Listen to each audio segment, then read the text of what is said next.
Now let's cross live to the UK, where Prime Minister Rishi Sunak faces his weekly grilling in Parliament. Today's story shows Mr. Sunak's first appearance in Parliament since his governing Conservative Party suffered a dismal showing in local elections. Also, controversial arrest of anti-coronation activists on the weekend may also be up for discussion. Now let's cross live to the House of Commons. Who then lost to a lettuce? Last week, when he finally came into contact with voters, he lost everywhere. No matter who the electorate is, the Prime Minister keeps entering a two-horse race and somehow finishing third. Given his track record, who does he think he's actually got a mandate from? Mr. Speaker, it's a bit rich to hear about mandates from the person who's broken every single promise he was elected on. I mean, go through the list, Mr. Speaker. Nationalisations, NHS outsourcing, universal credit, and now tuition fees. Mr. Speaker, he was for them all before he was against them. He's not just the softie, he's the flaky too. Well, Mr. Speaker, I can understand why the Prime Minister's trying to wish away his terrible results, but peddling nonsense just doesn't work. Up and down the country, people want the government to focus on the cost of living, but he's got no answers. None. Is he planning to carry on as if nothing happened and ignore the message he was sent last week? Or is he going to do what a Labour government would do and announce an immediate freeze in council tax bills? Mr. Speaker, I know he's asked his Labour councillors rightly to focus on the cost of living. Perhaps they could start with reducing council tax to the level in Conservative-run areas.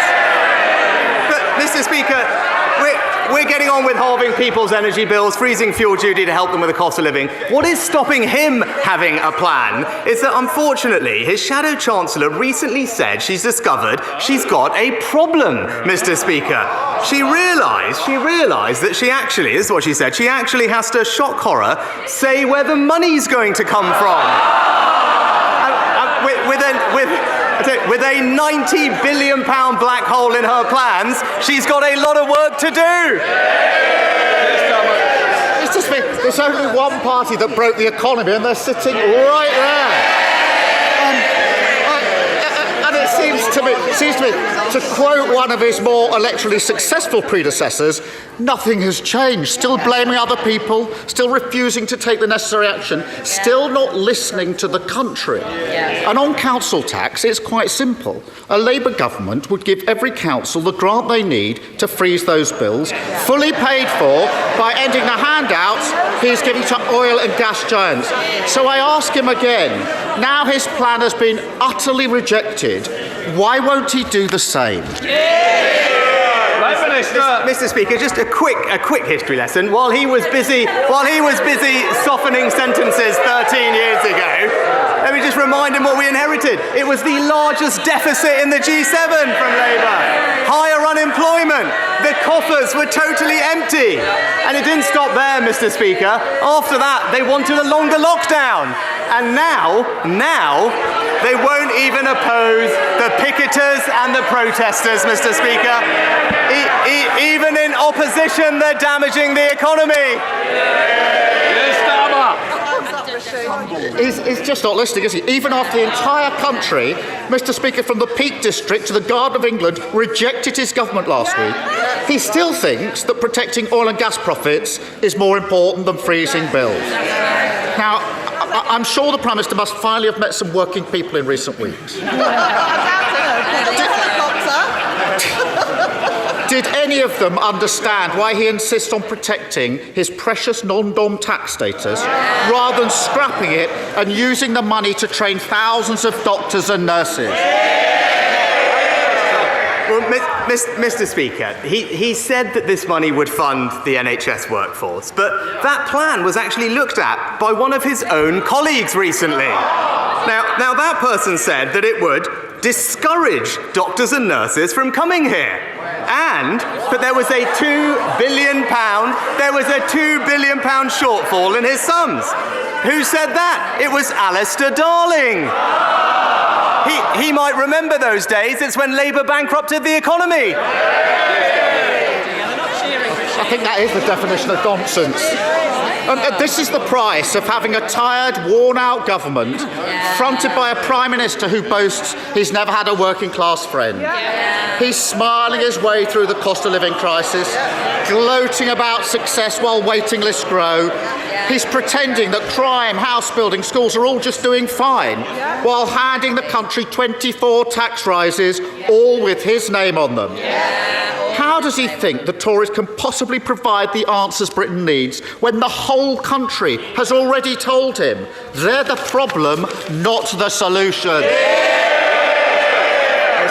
Mr. Speaker, the honourable gentleman is right. We all do say some silly things when we're younger. I was a teenager, and he'll know what I'm talking about, because I think in his 40s he was still talking about abolishing the monarchy, Mr. Speaker.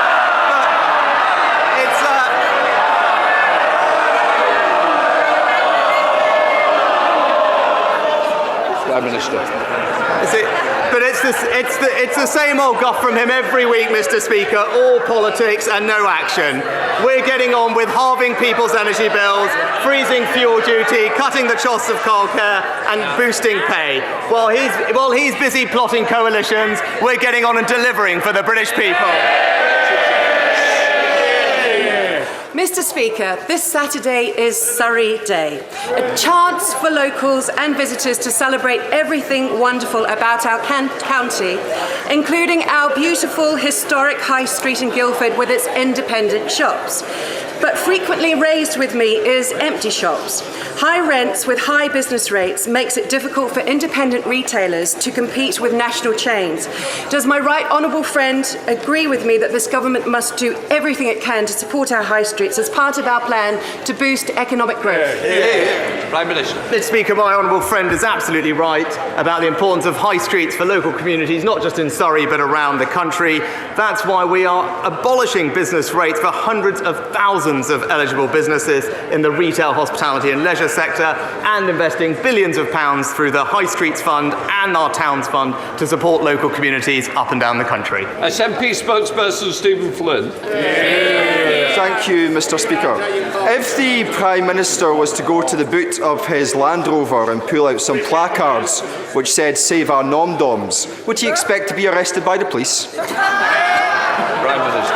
Mr. Speaker, can I first put on record my thanks to the police for all their hard work over the weekend, ensuring that the coronation was a success. Now, look, on this issue, Mr. Speaker, we believe the police should have powers to make sure that they can protect the public from unnecessary and serious disruption. I respectfully recognise that the honourable gentleman disagrees with our position. I guess the question for both of us is, what does the honourable leader of the opposition think about this? Because it's quite hard to keep up. Can I just remind the Prime Minister, it's Prime Minister's questions for him to answer, not asking, not for what the opposition's doing. Stephen Flynn.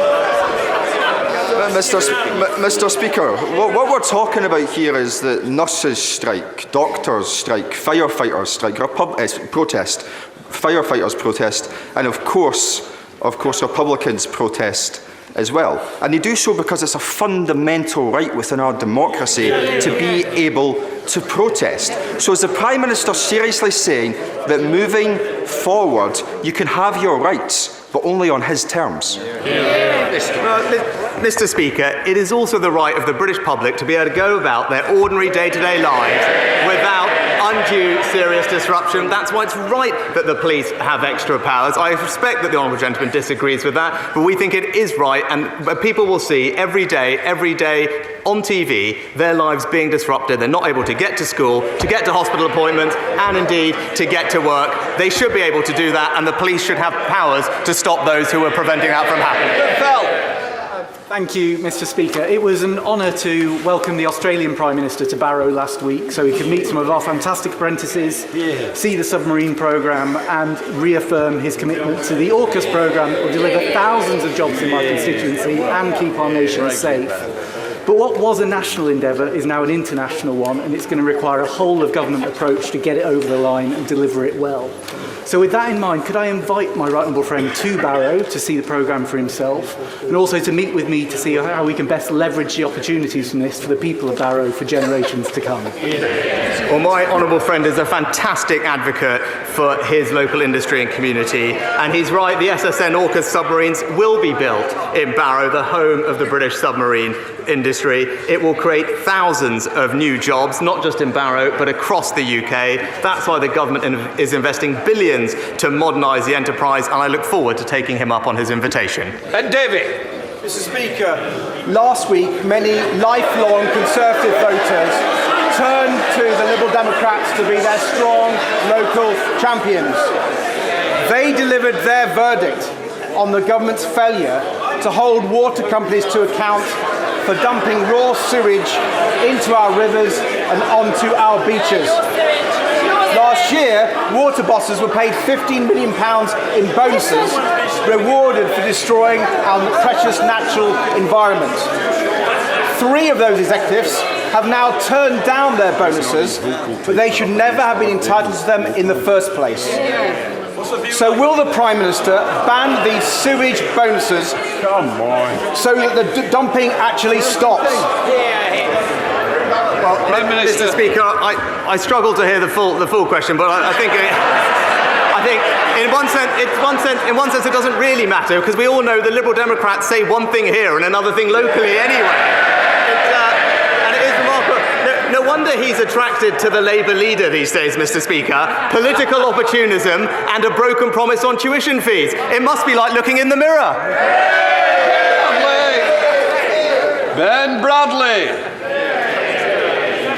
To highlight some success with Mansfield District Council now having more Conservative councillors. You've been watching Labour's Keir Starmer and Prime Minister Rishi Sunak sparring in Parliament on the Prime Minister questions and answer questions. It's a weekly event, and of course more input from the regional constituency representatives as well.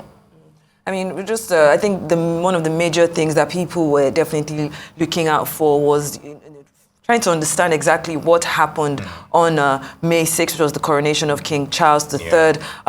Even on the day, there was a lot of surprise when the head of the anti-republic, the leader of the anti-monarchy group was arrested alongside about 65 other protesters. I mean, it's very important at this note to point that they have actually been released with no further action, and their property has been returned. But it really speaks to those anti-protesters. You could hear one of the House members. It was quite unusual. Quite unusual, don't you think? Yeah.